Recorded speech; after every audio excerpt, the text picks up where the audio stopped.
আজ পৃথিবীতে যেভাবে বায়ু দূষণ হচ্ছে তার প্রথম কারণ হচ্ছে যে গাছ, কোটি কোটি গাছ সারা পৃথিবীর বিভিন্ন দেশে, এটা ভারতবর্ষেও গাছ কেটে ফেলা হচ্ছে।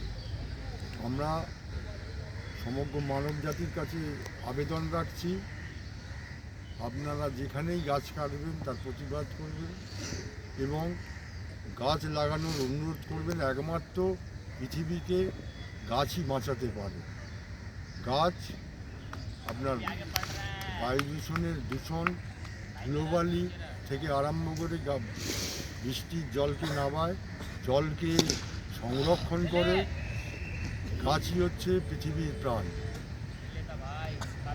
আপনারা জানেন যে পৃথিবীর হাট আফ্রিকায় যে দাবানল হয়ে কোটি কোটি গাছকে ধ্বংস হয়ে যায়, তার জন্যে আরও বিভিন্ন কারণে দূষণ মাত্রা বেড়ে যাচ্ছে।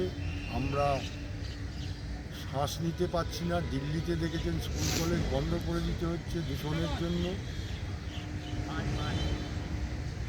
ডক্টর মেঘনাথ সাহা যখন আমাদের এই অঞ্চল থেকেই এমপি হয়েছিলেন, তিনি প্রধানমন্ত্রীকে বলেছিলেন যে ওয়াটার বডিসের দায়িত্বটা আমাকে দেওয়া হোক। আগামী দিন পৃথিবীতে ভারতবর্ষে সবার প্রথমে থাকবে।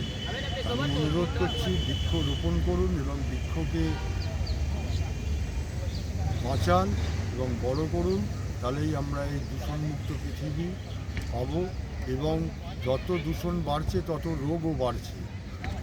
আগামী দিন ঘরে ঘরে হাঁপানি রোগী হয়ে যাবে। কর্পোরেট দুনিয়ার যেভাবে আমাদের ওষুধপত্র সমস্ত কিন্তু নাগালের বাইরে চলে যাচ্ছে। আমরা আপনাদের কাছে আবেদন রাখছি, গঙ্গাসহ নদীগুলিকে বাঁচান, গাছ বাঁচান, পৃথিবী বাঁচান। জয় হিন্দ, বন্দে মাতরম, জয় জননী।